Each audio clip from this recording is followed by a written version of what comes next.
ikuti perkembangan umat kita dari waktu ke waktu.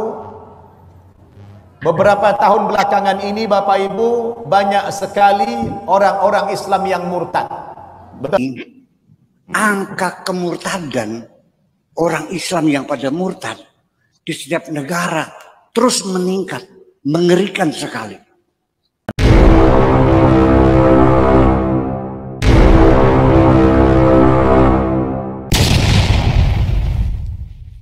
Video berikut. Jangan lupa like, share, subscribe Metanoia Channel. Angka kemurtadan orang Islam yang pada murtad di setiap negara terus meningkat, mengerikan sekali. Kenapa? Karena mereka melihat banyak faktor. Satu, kekerasan, radikalisme, terorisme. Ya kan begitu? Kemudian tidak korupsi, kejahatan-kejahatan. Kemudian juga tokoh-tokoh agama yang sering tersandung skandal, hubungan seksual, korupsi dan sebagainya. Juragan ini. Dan hukum-hukum agama yang sudah tidak masuk akal. Sudah tidak masuk akal. Ini bukti dan fakta tsunami murtad yang mengatakan bukan saya, tapi fakta dan data yang mengatakan. Kita saksikan. Saya perhatikan dan saya ikuti perkembangan umat kita dari waktu ke waktu. Beberapa tahun belakangan ini Bapak Ibu, banyak sekali orang-orang Islam yang murtad. Betul. Banyak sekali yang murtad. Bukan hanya dari kalangan orang-orang yang awam, bukan hanya dari kalangan orang-orang yang miskin, bahkan sampai kepada kalangan yang intelektual, orang-orang yang berada secara ekonomi. Sekarang terjadi fenomena pemurtadan. Betul. Kenapa orang sampai terjadi murtad, ibu-ibu dan bapak-bapak? Sementara di satu sisi ada juga saudara kita dari agama lain masuk ke dalam agama Islam. Kalau orang yang pindah dari agama lain ke dalam agama Islam ini, baptism, and they all, kita lihat ini it's very exciting scene. Ini TMI, total member involvement. Afrika, See what is di happening all across Rwanda. this union. Everyone is talking about TMI, total member involvement. It's very exciting. Seribuan yang dibaptis. Sampai dibaptisnya bukan di kolam lagi, tapi di danau dibaptisnya. Ini fakta, bukan karangan, bukan mengaku-ngaku saja, cuma sebiji saja yang mualaf. Wah, kayaknya ribuan. Ini ribuan di Rwanda, Afrika. Seeing them following through with the commitment they've made and going into the water for baptism, and they all look so excited and happy. I see this as a revelation from God. Every member involved, every member becoming a site, every member bringing at least one soul to Christ. This is the way we'll prepare the world for the coming of Jesus Christ. It is such a privilege for me to be a part of this amazing event here in Rwanda. It's my first time to actually have my own evangelistic meeting, and I am living proof that God will give you the strength, He will give you the power and the courage to do whatever He asks you to do.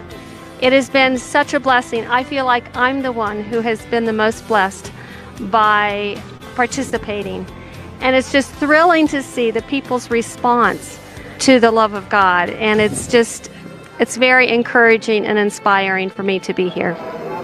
You can imagine what the Holy Spirit is able to do in our division territory if all our unions would adopt this approach of TMI, total member involvement.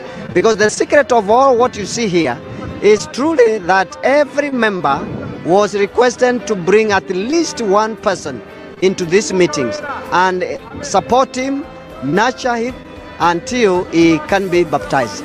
And this is what is happening. So we want to to see this happen in the whole division. Every union, every conference, every local church participate so that we can see. To see a baptism of a world war saint of. Ini di Filipina, terutama yang menjadi pengikut daripada pemimpin Muslim di Moro. Different races, it is so great. So I was so happy. I being a former pastor, I'm so thankful to the Almighty God because I becoming a Christian in a church. Puluhan kolam disediakan untuk baptisan massal ini. Wah, dahsyat. Luar biasa ya, dahsyat ya di Filipina. Terutama di Moro. Ya. Yang Islam garis keras. Church.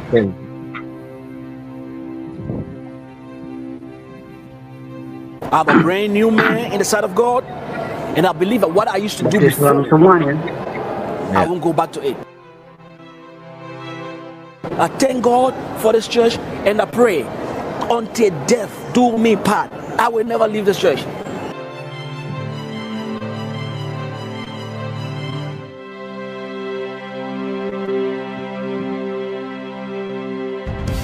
September 7, 2019 also marks the 10th anniversary of Brother Eduardo V. Manalo's blessed leadership as the executive. Semua memenuhi stadion utama setelah selesai dibaptis. Luar biasa, Tuhan Yesus kudah. Minister of the Church of Christ. Greetings to our executive minister, Brother Eduardo Manalo. I want to tell you thank you for the work that you are doing. I love him because he's a man of heart. He's a caring person. I pray that you will continue to do the work to save lives on the day of judgment. Thank you very much, Eddie. Thank you. God bless you.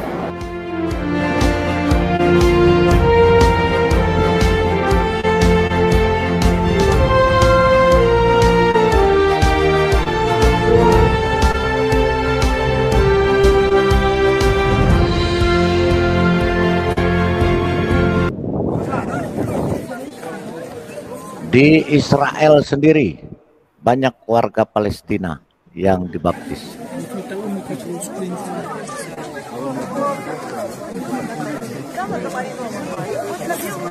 Dan warga Yordania, ini di Sungai Yordan.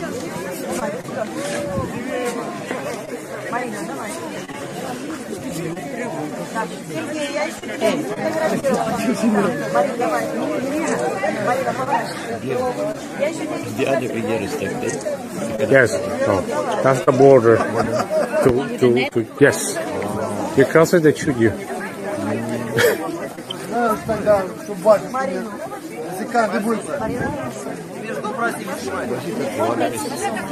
Because this is the end of the river before it gets into the Dead Sea. So it's just driving everything, okay, and it's basically that's why.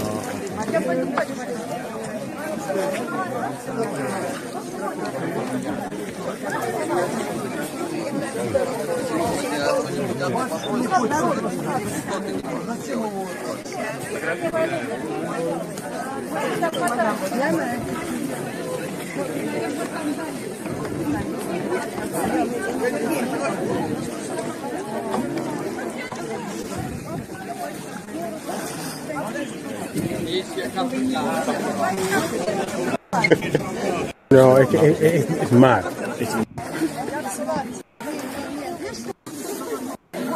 Jadi sedemikian luar biasa ya. Ini banyak yang bertobat. Kita lihat lagi, masih banyak. Bahkan sampai sang Ustadz nangis Bombay. Kita dengarkan. 6 million Muslims convert to Christianity in Africa alone each year. According to Al Jazeera's interview with Sheikh Ahmed Al-Qahtani, the president of the Companions Lighthouse for the Science of Islamic Law. In every hour, 667 Muslims convert to Christianity. Every day, 16,000 Muslims convert to Christianity. Every year, 6 million Muslims convert to Christianity in Africa alone, so you can imagine the worldwide numbers. How many others of them convert to Buddhism, Hinduism, Judaism, or just plain atheism? Millions. After reporting this, Al Jazeera has since removed the interview and details, but we got the screen cap from the original story. Islam, SVM News. لمناقشة هذا الموضوع يسعدني أن أستضيف اليوم رجلا خبيرا في موضوع التبشير.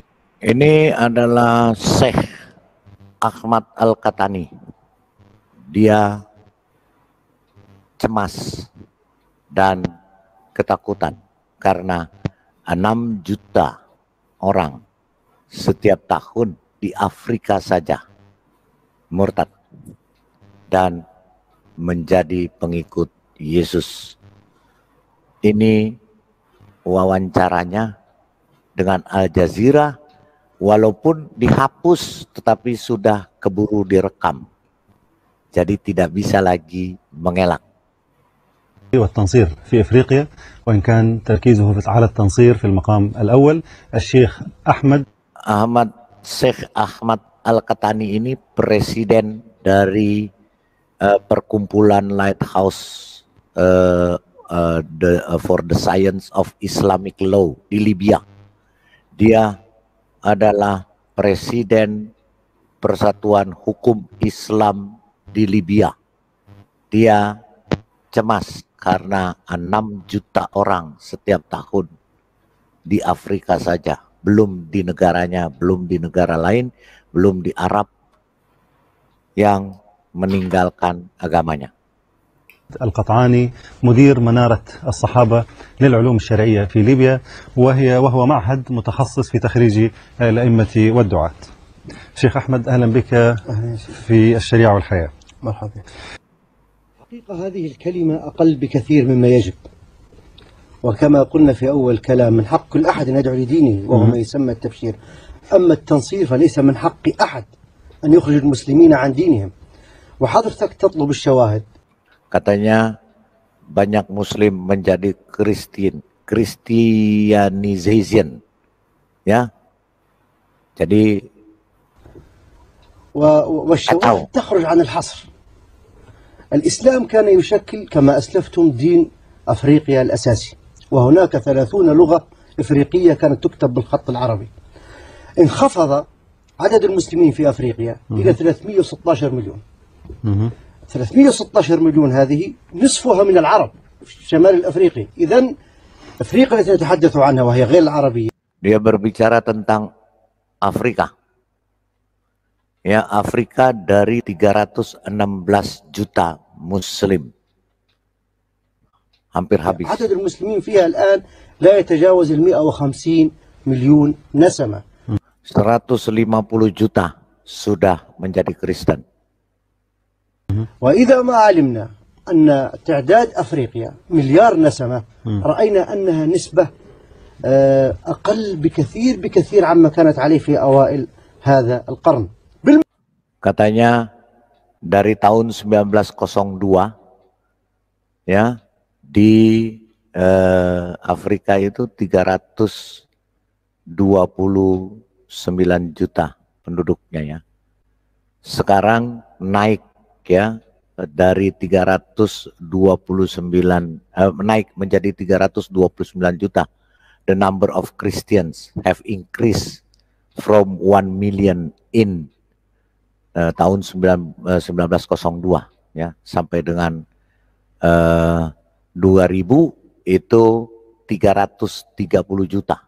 مقابل ارتفع عدد الكاثوليك من 1 مليون في عام 1902 إلى 329 مليون و882 ألف، ولنقرب الرقم kebanyakan ke Katolik.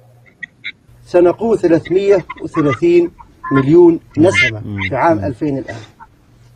أما كيف حدث ذلك؟ ففي أفريقيا الآن 1.5 مليون كنيسة.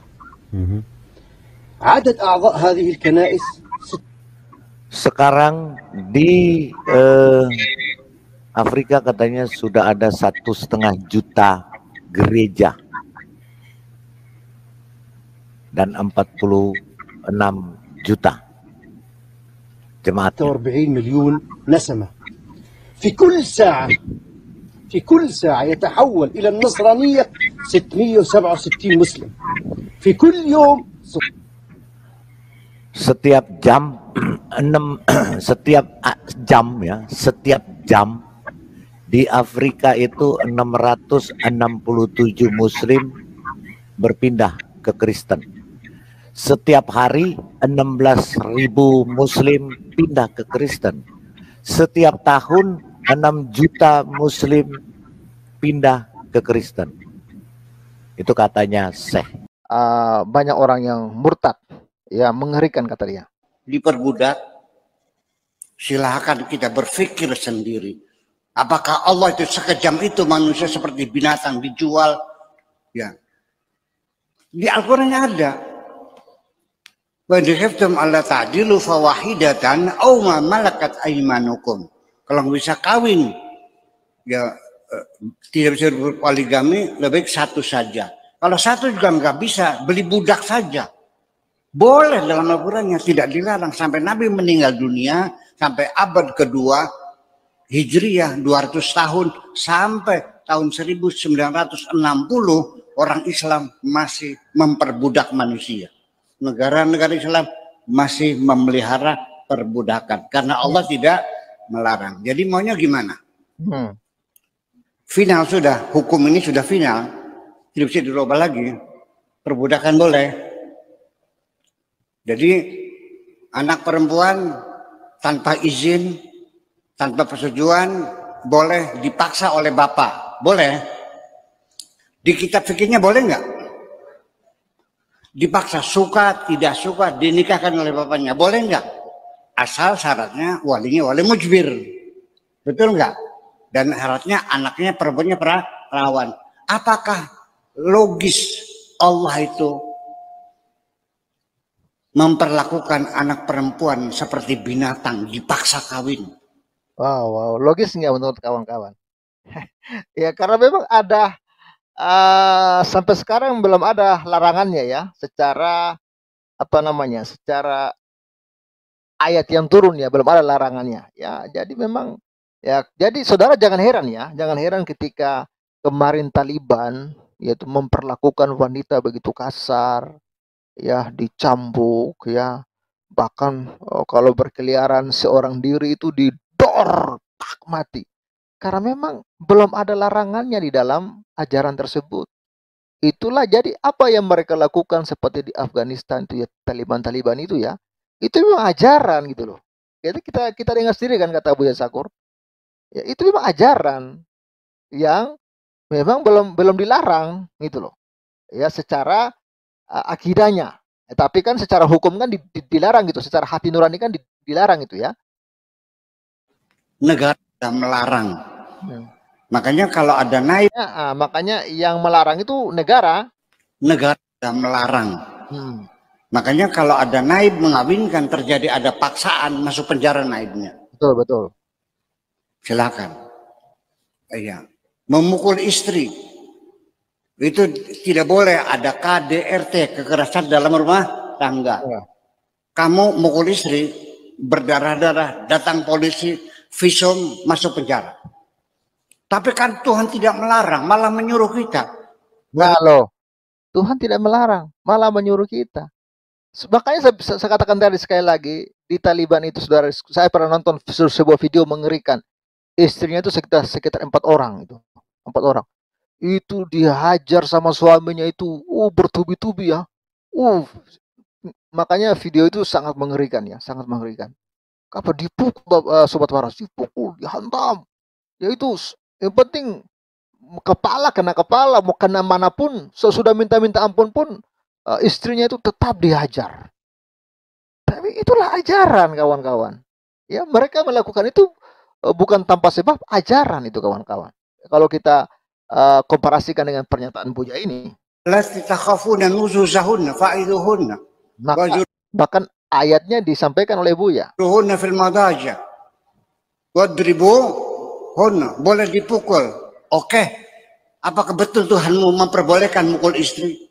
Saya punya anak perempuan. Saya kawinkan kepada kamu untuk disayang, bukan untuk dipukuli, begitu. Sakit nggak?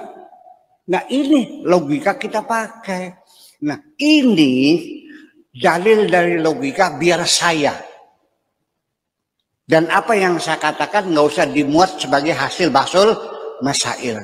Karena basul masail kita tahapnya hanya sekedar kita membaca kitab kuning. Alasan-alasan yang Bapak ajukan harus ada takbirnya, betul nggak? Kalau saya nggak perlu takbir, nggak perlu ditulis. Ya, itu buat kita saja.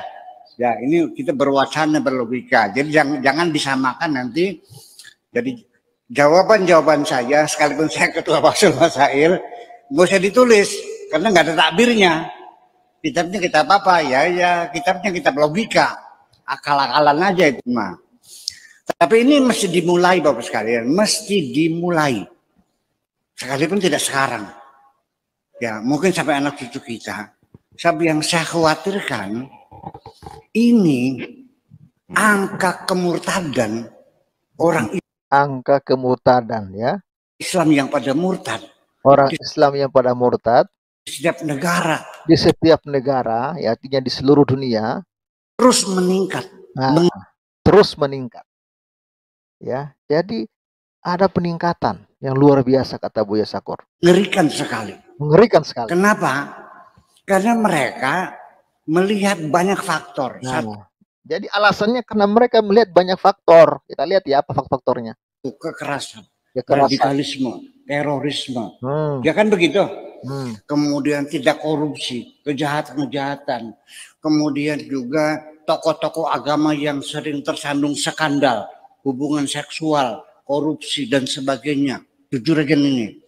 Dan hukum-hukum agama yang sudah tidak masuk akal. Apa saudara? Hukum-hukum agama yang sudah tidak masuk akal, kata Buya. Bukankah katanya Islam ini agamanya Allah, kata mereka. Agama yang diturunkan Allah langsung. Bahkan Quran ini jatuh ke debu dari langit, kata mereka. Langsung dari Allah kepada Jibril, langsung ke Muhammad. Jadi murni semuanya dari Allah langsung. Masuk akal enggak? Ini menarik ya pernyataan Buya ini ya.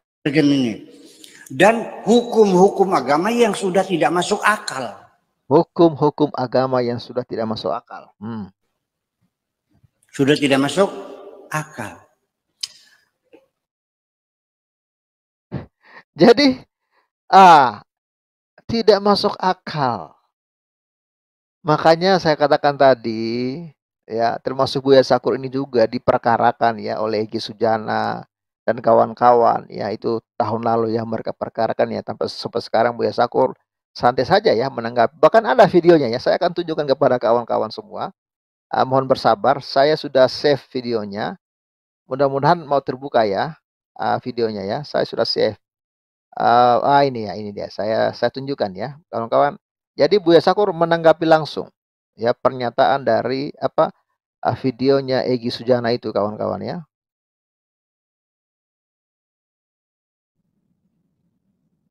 Ya, ini Buya Sakur santai aja menanggapinya ya. Buya, tapi kau buaya. Sekali lagi kesampaikan sama Bu Sakur, kau bukan buya, tapi buaya. Isi ceramah kau tidak mengarah kepada umat Islam. Kau diundang atas nama apa? Siapa kau? Apa kau orang Islam? Kalau orang Islam tidak seperti itu isi ceramahnya. Berarti dia tahu sejarah Islam. Ini salah besar Polri mengundang dia. Dan kalau ini Menteri Agama juga maksudnya apa mengasihi dia sebagai buya? Pecah belah bangsa. Pecah belah bangsa. Agama orang dihina. Saya tidak percaya dia Islam. Dia adalah bajingan sebagai buya. Etika dan Ya, silakan Bu ya. Bayangkan kawan-kawan, begitu banyak orangnya, orang Islam yang benci Buya Sakur karena dia menyampaikan kebenaran. Mereka merasa dilecehkan ketika Buya mulai mengkritik ajaran atau hukum-hukum agama Islam ini. Dia dianggap sebagai orang yang najis lah ya, sampai dibilang buaya. Nah, dan kita dengar ya bagaimana tanggapan Buya Sakur. Ya, jadi apa yang perlu saya tanggapi, ternyata kan pesan apa yang dia sampaikan. Ya. Apakah saya salah mengatakan sesuatu? Enggak juga. Atau dia punya usul sebaiknya saya harus begitu begini? Enggak juga. Jadi ketika tidak ada pesan-pesan untuk saya, lalu bagaimana saya harus menanggapinya? Dia nggak ngomong apa-apa kan? Iya. Nggak usul nggak kan? Nggak. Nggak saran kan? Iya. Nggak masukan kan? Nggak kritik kan? Iya. Hanya mencaci maki saya kan? Terus gimana? Ya, nggak tanggapi. Nah, tetapi ketika saya menerima cacian seperti itu dan sering, bukan itu saja, saya bukan marah ya, tapi saya mencoba untuk berintrospeksi. Apa kesalahan yang pernah saya lakukan kepada Tuhan saya? Barangkali ada kesalahan yang saya lakukan sehingga saya kena pemarahan dari Tuhan. Marahnya Tuhan saya melalui mulut orang itu. Iya. Itu artinya Tuhan lagi marah kepada saya melalui mulut kamu, kan gitu persoalannya. Iya. Kita dengar aja, yang penting kita introspeksi. Barangkali saya punya salah, saya perbaiki, itu aja persoalannya.